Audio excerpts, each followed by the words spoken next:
दोस्तों, वो रहस्यमय शव जो 500 साल बाद भी सड़ा नहीं, क्या ये चमत्कार है या विज्ञान? आज की वीडियो में हम बात करेंगे उस 500 साल पुराने शव की, जो कि एक बहुत ही ज्यादा रहस्य से भरी कहानी है। वीडियो में आगे बढ़ने से पहले चैनल को सब्सक्राइब करके वीडियो को लाइक कर देना। चलिए वीडियो को शुरू करते हैं। दोस्तों, एक शव जो 500 साल पुराना है, लेकिन आज भी उसकी त्वचा, बाल और कपड़े वैसे के वैसे ही हैं। ना सड़ा है, ना गला है, ना बदबू है। सवाल उठता है, क्या ये कोई धार्मिक चमत्कार है या विज्ञान की कोई अनदेखी शक्ति है? आज हम जानेंगे ऐसे 3-4 शवों की सच्ची कहानियां जो मरने के बाद भी रहस्य बनकर जिंदा हैं। पहले हम जानेंगे संत संगम बाबा की समाधि। उत्तर भारत में एक गांव है जहां एक संत संगम बाबा 200 वर्ष पहले समाधि में चले गए थे। कुछ साल पहले जब उनकी समाधि खोली गई तो लोग हैरान रह गए। शरीर वैसा का वैसा, बाल ज्यों के त्यों, शरीर से कोई गंध नहीं, यहाँ तक कि त्वचा भी लचकदार थी। कहा जाता है कि बाबा ने जली समाधि ली थी, यानी शरीर को एक विशेष औषधि से तैयार करके सिद्ध ध्यान में चले गए थे। कुछ वैज्ञानिकों का मानना है शायद शरीर को हर्बल रसायनों से संरक्षित किया गया हो, जो सड़न को रोक देता है। पर सवाल ये है, 200 साल तक कैसे नहीं सड़ा? है ना चौंका देने वाली बात। दूसरा है लामा संगे तेंजिन की हिमालयन मम्मी। लाहौल स्पीति हिमाचल प्रदेश में एक बौद्ध मठ में एक शव रखा है जो 500 साल पुराना माना जाता है। नाम है लामा संगे तेंजिन।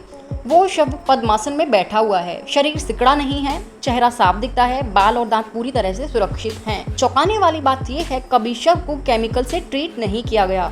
शरीर ने खुद को नेचुरली मॉमिफाई कर लिया, बिना किसी दवा, बिना किसी रासायनिक प्रक्रिया के। इस रहस्य को विज्ञान भी नहीं समझ पाए। नंबर 3 पर है जापान के सुकुशिनबुत्सु साधु। जापान में कुछ बौद्ध साधुओं ने अपनी मृत्यु से पहले खुद को मॉमिफाई करना शुरू किया। इसे कहते हैं सुकुशिनबुत्सु परंपरा। पहले वो 1000 दिनों तक केवल अखरोट और बीज खाते थे और फिर 1000 दिन सिर्फ जड़ों और छाल पर जीवित रहते थे। इसके बाद वे एक पत्थर की समाधि में बैठ जाते थे और धीरे धीरे जीवित ही मृत्यु को अपनाते थे। जब समाधि खोली जाती तो शव आज भी बिना सड़े मिलते हैं। इसे देखकर वैज्ञानिक भी बिल्कुल चुप हैं। अब हम ये जानते हैं इसके बारे में विज्ञान क्या कहता है। विज्ञान कहता है शव तभी सड़ता है जब उसमें बैक्टीरिया, ऑक्सीजन और नमी होती है। अगर किसी जगह ऑक्सीजन ना हो, तापमान बेहद कम हो या शरीर में हर्बल केमिकल्स हो तो सड़न रुक जाती है। इसलिए मम्मीज रेगिस्तान में मिलती हैं या फिर बर्फीले इलाकों में। कुछ वैज्ञानिक मानते हैं कि योग साधकों का शरीर इतना संतुलित होता है कि मरने के बाद भी प्राकृतिक संरक्षण गुणों से भर जाता है। क्या ये चमत्कार है या फिर ये चेतना की शक्ति है? आध्यात्मिक नजरिए से जानते हैं। दोस्तों, ऐसे शव सिर्फ मांस और हड्डियों का ढांचा नहीं, बल्कि वो ऊर्जा के वाहक हैं। कहा जाता है जब कोई व्यक्ति उच्च ध्यान की अवस्था में मरता है तो उसकी चेतना शरीर में लंबे समय तक रहती है।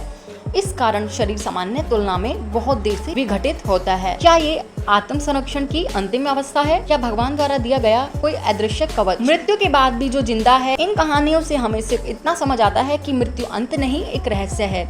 कोई शरीर जलकर राख हो जाता है तो कोई 500 साल तक भी बिना बदले बैठा रहता है।